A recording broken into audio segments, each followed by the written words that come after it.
comes after half a century for the Norwegian royal family to visit Ethiopia. They begin their official visit from here at the Grand Palace of Addis Ababa, meeting Ethiopian President Dr. Mulat Teshome.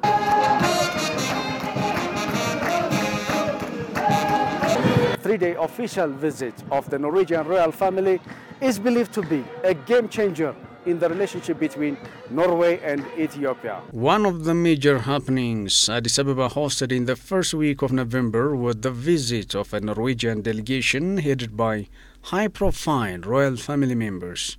The delegation was then escorted to the Grand National Palace.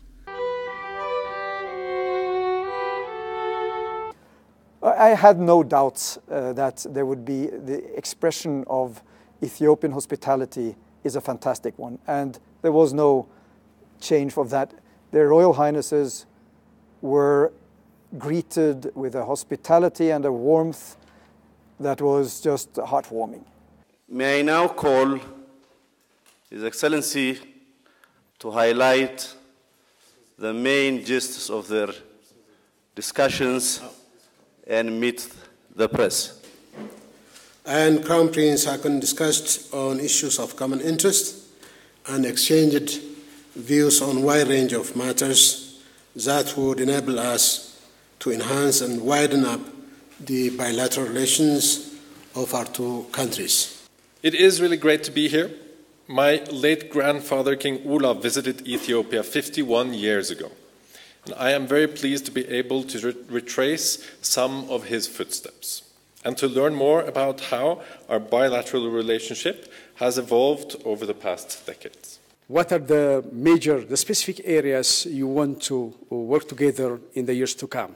Nowadays, as His Royal Highness has indicated, we are looking forward to more of benefiting from the Norwegian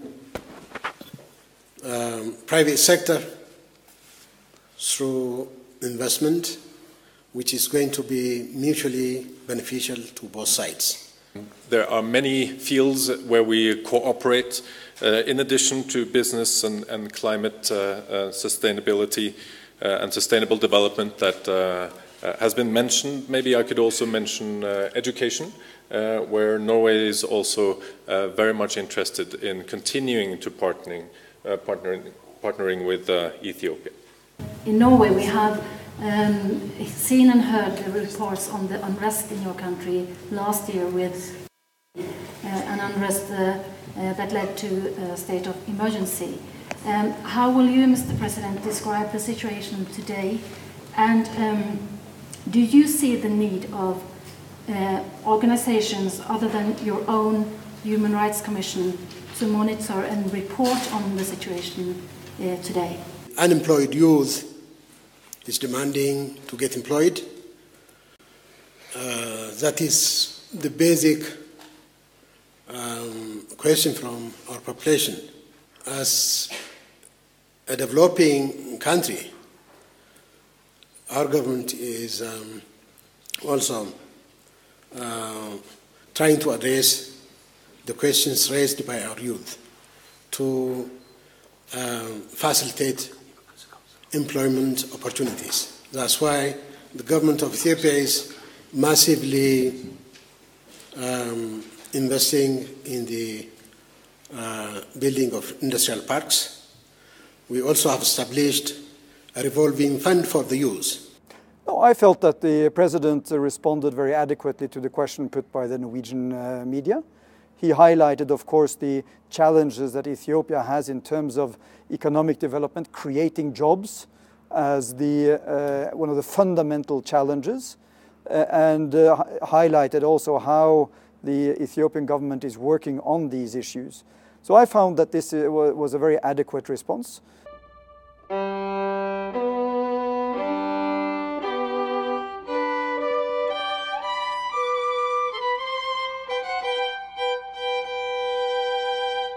We have discussed on mutual concerns for the Norwegian government and also the Ethiopian Human Rights Commission on the activities that has been undertaken.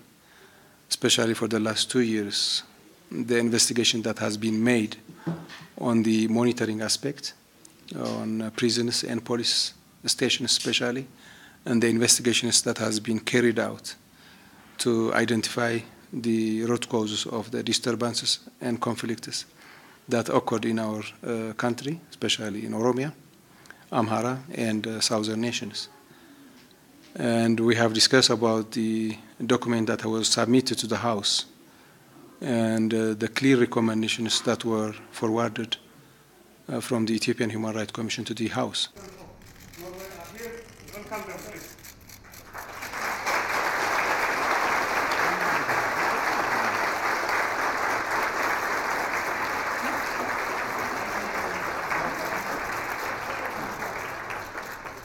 Ethiopian and Norwegian business delegations have dealt on how to augment cooperative platforms for the benefit of the two nations. I was very happy to see that the royal couple was accompanied by 60 plus representatives of private sector in Norway.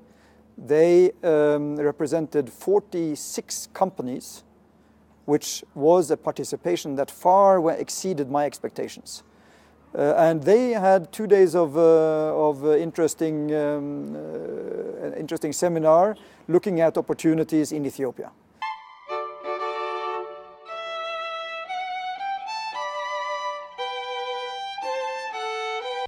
The bilateral relation between Ethiopia and Norway is turning to a new areas with trade and investment in particular. Head of the Norwegian business delegation believes there would be strong partnerships between the two sides following the discussions. First of all, Norway and Ethiopia has relations for a long time, so we are kind of friends already. But also we know that Ethiopia is a rising star among the African countries, and the Ethiopian government has clear ambitions for growth. So Norway also needs the global market to secure growth. So we want to see where we can have possibilities to work together and make business. From what I can see, the interest from Norway is increasing, and I know that both in Ethiopia and in Africa in general, there is quite an exponential growth in economic growth and a lot of opportunities. And we see that more and more companies come here to seek new businesses and business opportunities here. Our engagement here is we are buying roses and also veg and herbs out of Ethiopia, high quality products. You are, of course, you have a very nice climate conditions for growing those kind of products. You have the high altitude. You have of course quite low night temperature and the bright sun in the day, which gives an ultimate taste and also a very high quality on the product. So Ethiopia is blessed with the nature, which are really a basic for making nice products. We've done very well and we have cooperated with Ethiopian suppliers for many years. So we import Ethiopian honey to the Norwegian market. Ethiopian honey is that at least the honey we are getting is quite strong. So it's particularly useful when you are cooking food, when you're making bread, because the strong flavor of the Ethiopian honey is coming. We've had some engagement in Ethiopia serving products to farmers, but it's been quite limited so far. But the agriculture sector in Ethiopia is very promising. In private sector and higher exposure. Yeah, this is my first time in this beautiful country, and I must say that Ethiopia has been such a great host so far. It's beautiful and the weather is amazing. You have to remember I come all the way from Norway, where it's winter time now, so it's nice to be here with so many business people, and I see that there's huge interest for the Royal Highness's visit to Ethiopia. Well, these are two of the areas which are priority areas also for Norwegian representatives of the private sector. Some of those companies that were represented in the delegation of the Crown Prince and Crown Princess represented exactly those two areas. Agrobusiness, i.e. the idea of trying to add value to agro-processing, which of course is important for Ethiopia in terms of exports. But also the renewable energy sector was well represented here. What exactly their plans will be remains to be seen. The session has also seen signings in capacity building, science and technology, and technical and vocational education among others.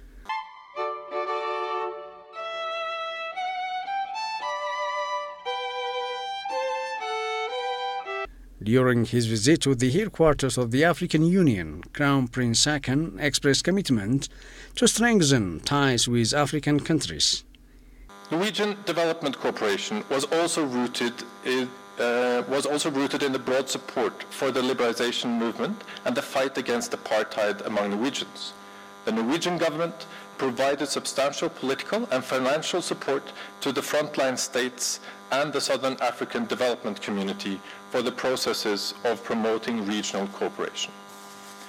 Bilateral development assistance continues to be an important component of our cooperation with countries in Africa.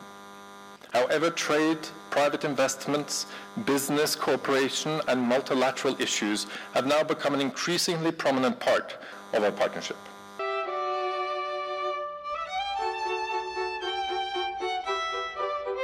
At Alert Hospital in Addis Ababa, Crown Princess Ms. Marit was delighted over Ethiopia's health practice.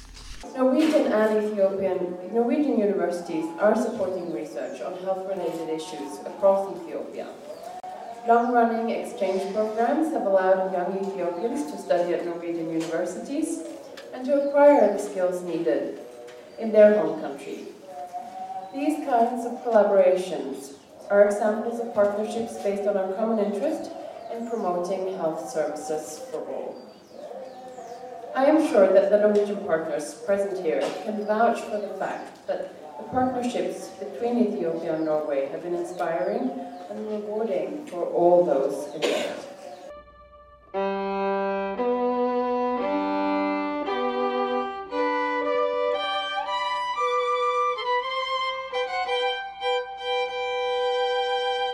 Alert has evolved from being dermatology specialized center to all service providing hospital.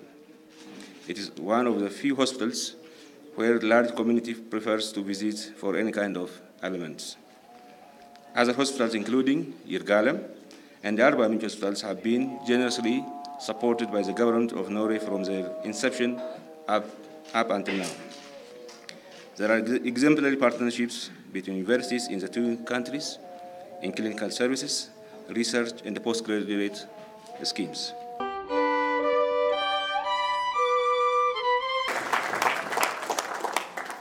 There was an agreement signed between the Norwegian and Ethiopian side. Actually, it's not between Norway and Ethiopia. It's an international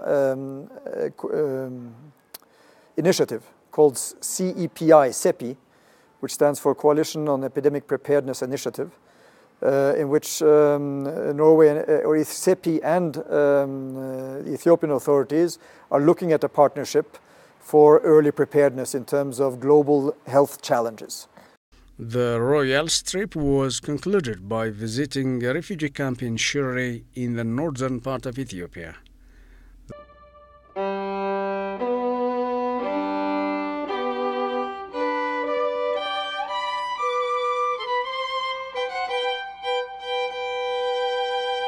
We are very happy to be here in Ethiopia. It's been a very interesting 3-day visit. This is our final day here. And we have seen many aspects of the country. It's also very interesting to come to this refugee camp and see some of the results of the open border policy that Ethiopia has. It's obviously very grateful for Ethiopia's open door policy, inviting refugees from the region to come into their country and making sure that this stabilizes the region. So this is something that Norway is very grateful for, and I think is very important for this part of Africa. Of course, the visit to Shire was for us also one of the main priorities. As you know, the Norwegian government is looking at developing even further the partnership with Ethiopia on matters of migration, broadly speaking. And one of the areas of concern and of focus from Norway's side are the camps in the north, Eritrean refugees who are coming into the Shire area. The composition of that refugee population is such that their threshold for moving on into secondary migration is low. And here is where Norwegian and Ethiopian authorities have parallel interests in trying to avoid that. I mean, Ethiopia has a very laudable policy, an open door policy towards refugees. The idea is that the Eritreans should be able to stay here until they decide to return back to Eritrea. What we are thinking also is that helping provide better services, helping provide vocational training programs for young Eritreans, helping the Ethiopian authorities provide more jobs for refugees will mean that they will not embark on this perilous journey either towards the north or towards the east or even towards the south. And in particular, the journey towards the north is an extremely perilous one. And so providing that kind of development infrastructure, helping Ethiopia and the ARA and the UNHCR to do their job up there is part of our priority. And the royal couple got to see for themselves what the situation is in the camps. They got to meet some of the refugees, including some of those children that are up there. Many of those coming over the border are unaccompanied children. They got to hear their stories. These are strong stories. And I believe they came back with strong impressions from that visit. The visit of Norway's delegation to Ethiopia is part of reinvigorating two-way cooperation, particularly in health and business investments. For me, this is clearly the best possible way of highlighting and cementing the relationship that is developing, the broad relationship that is developing between Norway and Ethiopia. It's a relationship based on a long history, including the missionaries' engagement in the south of the country, on friendship that has developed throughout the years, including the fact that during the time of Italian occupation here, the royals from the Norwegian royal family met Haile Selassie, the emperor, in England during the war. So it goes back all that time. But it also gave the possibility of showcasing what we are doing currently in terms of our partnership. I think when we last spoke, I termed it a strategic partnership. And this whole visit gives us the possibility of building and cementing and deepening that relationship. And my challenge now will be to do that, to build on what this visit has gained, and to see how we can bring the relationship even further forward.